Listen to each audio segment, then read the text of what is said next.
முருகனுக்கு சரவணன், கார்த்திகேயன், குமரன் அப்படின்னு நிறைய பேர் இருக்கு. சிவன் பார்வதியோட 2வது மகன் தான் முருகன். ஆனா இவர் சிவனோட நெற்றிக் கண்ணுல இருந்து பிறந்ததால சிவனுக்கு இருக்கிற நிறைய சக்தி முருகனுக்கு இருக்கு அப்படின்னு சொல்லுவாங்க. முருகன் போர்க்களத்துல மிரள வைக்கிற வீரர் அப்படிங்கிறதுனால அவரை போர்க்கடவுள்னு அழைப்பாங்க. வேல் தான் இவரோட ஆயுதம், மயில் இவரோட வாகனம், 6 படை வீடுகளும் இவரோட பெருமையை சொல்லுது. ஆனா இவரோட வெற்றி கொடியில சேவல் இருக்க காரணம் பார்க்கும்போது அந்த கதை ரொம்பவே சுவாரஸ்யமாயிருக்கும். சூரபத்மன் அப்படின்னு ஒரு அரக்கன் நான் தான் தேவலோகத்தை ஆளணும்னு சிவனிட தவம் பண்ணி 1008 அண்டங்களை ஆளும் சக்தியையும் சிவனோட வம்சத்துல பிறந்தவங்க தான் தன்னை அழிக்க முடியும்னு வரமும் வாங்கிக்கிறான்.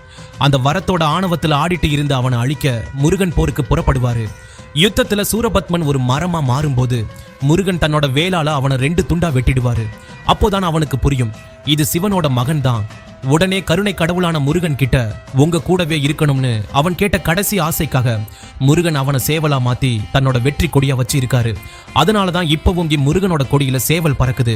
முருகனோட சக்தி எந்த அளவுக்கு இருக்கும்னு பார்த்தா மத்த கடவுளோட கம்பேர் பண்ணா அவருக்கு 85% சக்தி இருக்கு.